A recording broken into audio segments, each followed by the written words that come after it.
My husband, Mark, thought it was hilarious to give me fake divorce papers as a prank at my 50th birthday party. As everyone roared with laughter, I just smiled and blew out my candle. What he didn't know was that my attorney already had an envelope for him, and this joke was about to cost him everything. This is where the story truly begins, and you won't want to miss what happens. Make sure you're subscribed to see it through to the end. We're always curious. Where in the world are you all watching from today? Let us know in the comments. The heat from 50 candles warmed my face. I closed my eyes, took a deep breath, and made a silent, desperate wish, not for health or for wealth, but for clarity. The past year had been a fog of confusion and quiet financial discrepancies I couldn't quite pin down. As I blew out the flames, a wave of applause filled our crowded living room.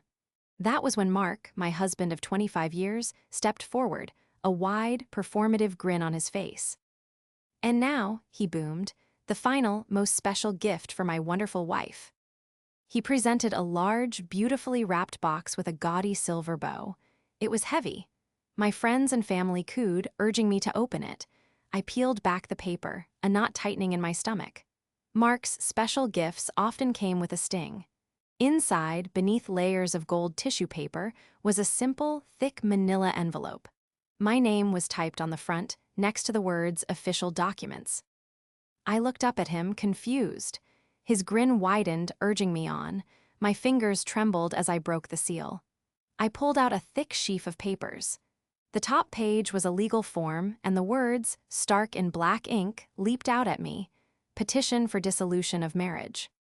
A few people gasped. Then Mark threw his head back and roared with laughter.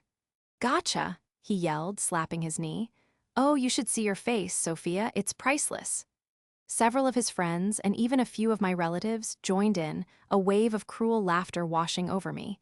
I stood frozen, the papers in my hand, the heat of humiliation far more intense than the candles had ever been. The betrayal was worse than any prank could ever be. The rest of the party was a blur. I went into autopilot, smiling, thanking people for gifts, and cutting the cake. Mark, energized by his hilarious prank, retold the story to anyone who would listen, his laughter echoing in my ears. The only person who met my gaze with anything other than awkwardness or forced amusement was my best friend, Dr. Isabel Izzy Chen.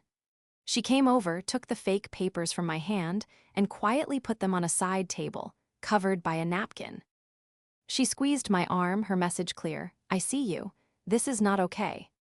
That night, after the last guest had finally left, Mark was still buzzing.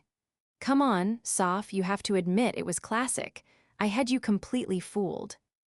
I just looked at him, feeling a profound and sudden emptiness. "I'm very tired, Mark. Happy birthday to me." I walked upstairs, my back straight, and locked our bedroom door. I didn't sleep. I sat in the chair by the window, watching the moon move across the sky, and a cold, hard resolve settled into my bones. He thought he was so clever. But they always forget one crucial thing. They forget who they're dealing with. Mark had forgotten that I wasn't just his wife. I was a financial analyst with a mind for numbers and absolutely no tolerance for being played. He had just handed me the very weapon I needed: the motivation to act. Mark and I were a classic case of opposites. I was quiet, meticulous, and found comfort in spreadsheets and market projections. Mark was a sales director, loud, charismatic, and addicted to the spotlight. In the early years, his energy had felt like a compliment to my calm. But as we got older, his need for applause grew into a dangerous arrogance. I had poured everything into our marriage, managing our finances with precision, building a nest egg that allowed him to take risks in his commission-based career. I had supported his every whim, celebrated his every promotion, and quietly cleaned up his messes. The biggest mess had come 5 years ago, a can't-miss personal investment that went belly up, nearly costing us our savings. After that, I insisted on a post-nuptial agreement. "It's just to protect the house," I had reasoned with him. The house had been purchased with a significant inheritance from my parents, and I would not see it gambled away. He laughed it off, calling it my paranoid paperwork, but he signed it. "Whatever makes you happy, Soph," he'd said, not even reading the clauses I had drafted with my attorney. The clauses were very specific. In the event of a divorce, the house was mine. Furthermore, any financially reckless behavior or misappropriation of joint funds without written spousal consent would result in a severe, non-negotiable penalty in the division of other shared assets. He had forgotten all about it. I had not. The day after the party, I told Mark I was going to a spa with Izzy. He was relieved, thinking I was getting over his prank. Instead, I spent the day in a glass-walled conference room with my attorney, a woman who had no patience for foolishness written on her face. "Sophia," she said, "this prank is a gift. It's a legal declaration of intent. It's marital cruelty, but we have something better." She was right. For the past year, I had been tracking small, strange discrepancies. Money moving from our joint account to a personal one Mark had opened. Credit card charges for dinners and trips I wasn't on. When I'd asked, he called them client expenses he'd be reimbursed for. But the reimbursements never came. I had run the numbers.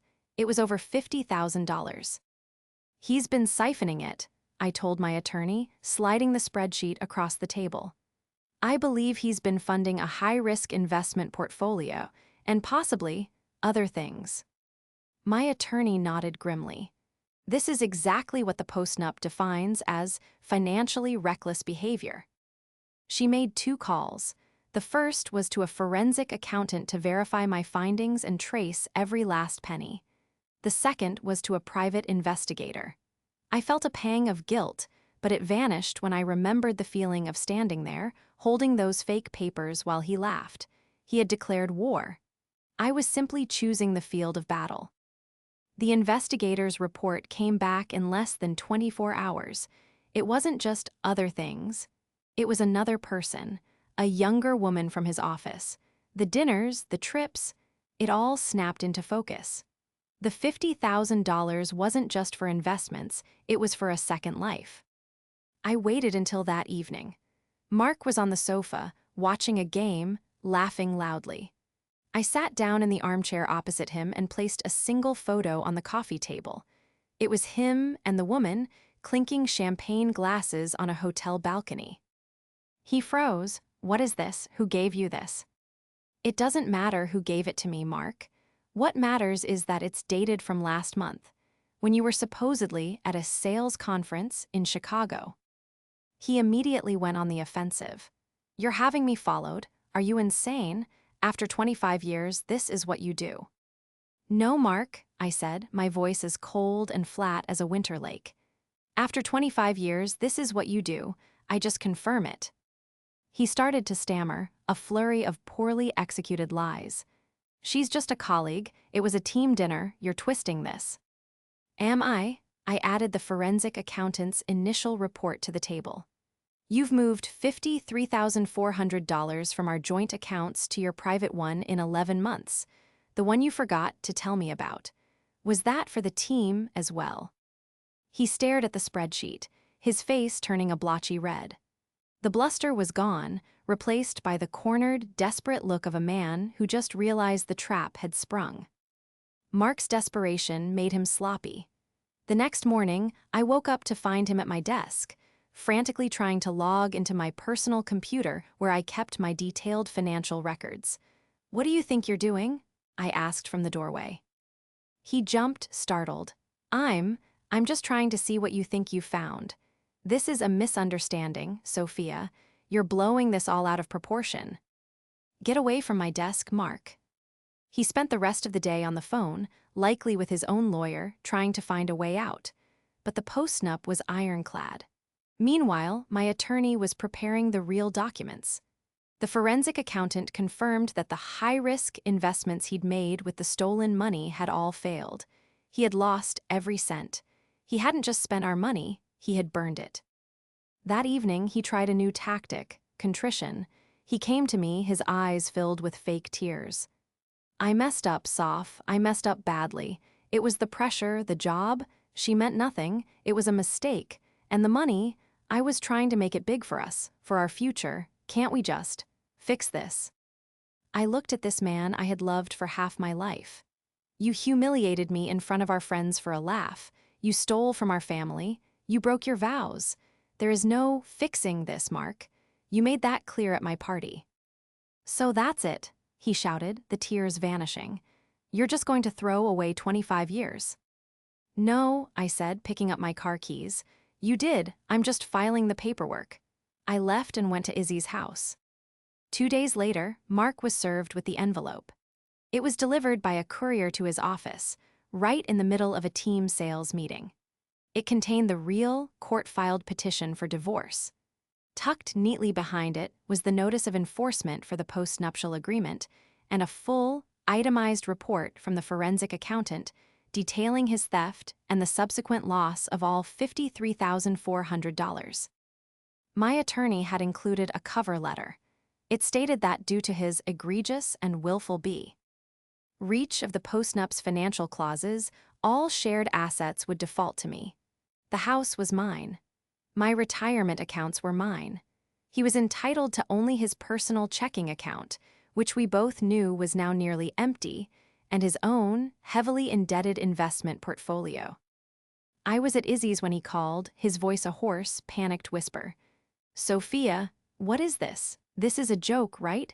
This is you getting me back. Okay, haha, you win. Now call this lawyer off. I took a deep breath. It's not a joke, Mark, it's just paperwork. You can't do this, he shrieked, his voice breaking. The house, our money, you can't take it all, that's not legal. It's perfectly legal, I said, my voice calm and clear.